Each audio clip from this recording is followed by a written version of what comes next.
5월 27일 나사렛 아침 묵상입니다. 제가 우리 아이들에게 가끔 아쉬워할 때가 있습니다. 아이들이 제 생일을 기억을 못하면 좀 아쉽습니다. 아이들이 제 말을 안 들어도 아쉽습니다.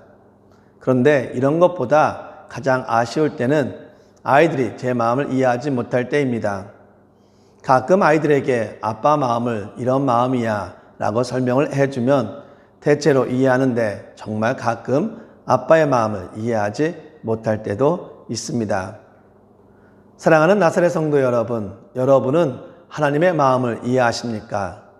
여러분은 법을 우리에게 주신 하나님의 마음을 이해하십니까? 오늘 우리가 들어야 할 하나님의 말씀은 출애굽기 22장 16절에서 31절 말씀입니다. 사람이 약혼하지 아니한 처녀를 깨어 동침하였으면 납폐금을 주고 아내로 삼을 것이요, 만일 처녀의 아버지가 딸을 그에게 주기를 거절하면 그는 처녀에게 납폐금으로 돈을 낼지니라. 너는 무당을 살려두지 말라. 짐승과 행음하는 자는 반드시 죽일지니라. 여호와 외에 다른 신에게 제사를 드리는 자는 멸할지니라. 너는 이방 나그네를 압제하지 말며 그들을 학대하지 말라. 너희도 애굽 땅에서 나그네였음이라. 너는 과부나 고아를 해롭게 하지 마라. 내가 만일 그들을 해롭게 함으로 그들이 내게 부르짖으면 내가 반드시 그 부르짖음을 들으리라. 나의 노가 맹렬함으로 내가 칼로 너희를 죽이리니 너희의 아내는 과부가 되고 너희의 자녀는 고아가 되리라. 내가 만일 너와 함께한 내 백성 중에서 가난한 자에게 돈을 구워주면 너는 그에게 채권자같이 하지 말며 이자를 받지 말 것이며, 내가 만일 이웃의 옷을 전당 잤거든 해가 지기 전에 그에게 돌려보내라. 그것이 유일한 옷이라. 그것이 그의 알몸을 가릴 옷인즉 그가 무엇을 입고 자겠느냐. 그가 내게 부르짖으면 내가 들으리니 나는 자비로운 자임이니라. 너는 재판장을 모독하지 말며 백성의 지도자를 저주하지 말지니라. 너는 내가 추수한 것과 내가 짜낸 집을 바치기를 더디하지 말지며 내 처음 난 아들들을 내게 줄지며, 내 소와 양도 그와 같이 하되 이래 동안 어미와 함께 있게 하다가 8해 만에 내게 줄지니라. 너희는 내게 거룩한 사람이 될지니 들에서 짐승에게 찢긴 동물의 고기를 먹지 말고 그것을 개에게 던질지니라. 아멘. 우리는 계속해서 십계명을 기본으로 한 종의 규례, 살인에 대한 규례, 상해에 대한 규례, 재물에 관한 규례를 들었습니다. 오늘은 종교, 사회, 도덕에 대한 다양한 규례를 설명하고 있습니다. 16절, 17절은 처녀를 깨어 동침한 죄에 관한 법으로 어떤 사람이 약혼하지 않은 처녀를 유혹해 동침했으면 그 처녀의 집에 납폐금을 지불하고 결혼해야 한다는 것입니다. 만일 여자 아버지가 결혼을 허락치 않더라도 납폐금은 지불해야 합니다. 18절에서 20절 말씀은 이방제의를 금지하는 종교법으로 첫째는 무당을 살려두지 말라 하는 법규입니다. 둘째는 짐승과 행음한 자는 반드시 죽일지니라는 규정입니다. 첫 번째와 둘째는 창조 질서를 심각하게 왜곡하기 때문입니다. 셋째는 여호와 외에 다른 신에게 제사를 드리는 자는 멸할지니라는 규정입니다. 21절에서 27절은 사회적 약자 보호법으로 이방 나그네에게 압제하거나 학대해서는 안 되고 과부와 고아에게는 해롭게 하지 말아야 합니다. 28절에서 31절은 처음 난 것에 관한 종교법으로 여호와께서 출애굽 사건, 특히 10번째 재앙을 모면했음을 기억하라는 뜻에서 그들이 추수한 것과 장자 그리고 짐승의 첫 새끼도 하나님께 드리라고 명령을 합니다. 하나님께서는 십계명을 기초로 한 다양한 규례를 주었는데 이러한 규례를 준 하나님의 마음을 이해하는 것이 가장 중요합니다. 왜냐하면 하나님의 마음을 이해할 때 우리는 순종의 모습으로 법을 지킬 수 있기 때문입니다. 법에 나타난 하나님의 마음은 바로 연약한 하나님의 자녀에 대한 사랑과 배려입니다. 하나님께서 나그네, 고아, 과부에 대해 말씀을 하는 이유는 당시 이들은 사회적 약자이기 때문입니다. 우리는 신문과 뉴스를 통해 이 세상이 사회적 약자에게 얼마나 고통을 주고 있는지 알고 있습니다. 세상은 이들에게 평등, 정의, 배려라는 단어를 빼앗아가고 있습니다. 이로 인해 사회적 약자들은 고통과 수모 속에서 살아가고 있음을 알 수 있습니다. 비록 이 세상은 사회적 약자에게 평등, 정의, 배려를 빼앗아가고 있지만 하나님께서는 이들을 향한 사랑과 배려 속에서 이들을 해하지 말라고 명하십니다. 우리는 한 번 정도 사회적 약자가 되어본 경험이 있을 것입니다. 이때 우리의 심정이 어떠했습니까? 아마 억울해서 누군가의 억울함을 호소하고 싶은 심정이었을 것입니다.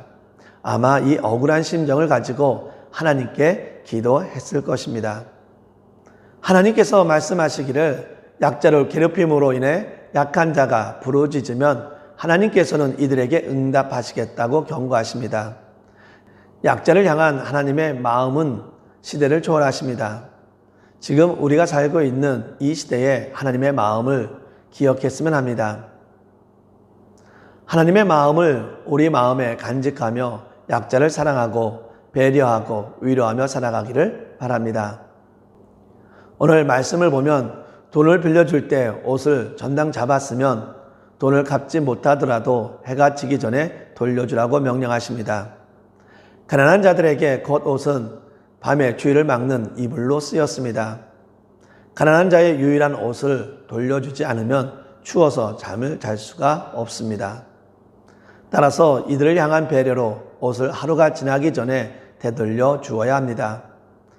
여름 한때 본인 집 에어컨 파트가 고장이 났다고 해서 남의 집 에어컨에서 본인이 필요한 파트를 훔치기 위해 남의 집 에어컨을 망가뜨리는 모습을 보았습니다. 내 차 부속을 구하기 위해 남의 집 차를 망가뜨리며 부속을 훔쳐가는 것을 들었습니다. 적은 돈 때문에 사람을 다치게 하거나 죽이는 경우를 보고 있습니다. 세상이 이렇게 변하는 이유는 무엇입니까?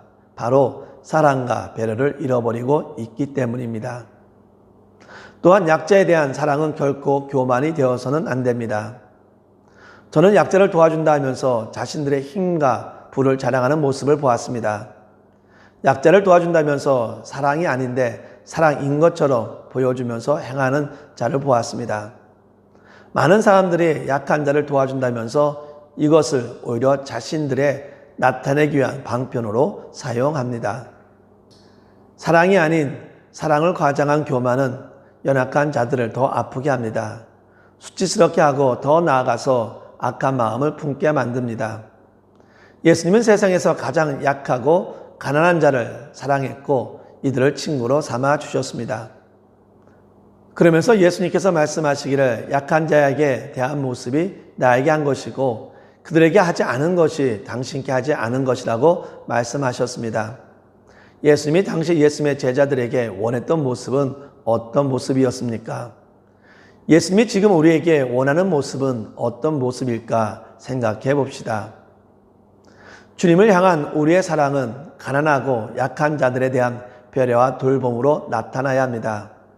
모든 성도는 주님으로부터 내가 줄일 때 너희가 먹을 것을 주었고 목마를 때 마시게 하였고 나그네가 되었을 때 영접하였고 헐벗었을 때 입혔고 병들었을 때 돌보았고 옥에 갇혔을 때 와서 보았느니라 라는 칭찬을 들을 수 있어야 합니다.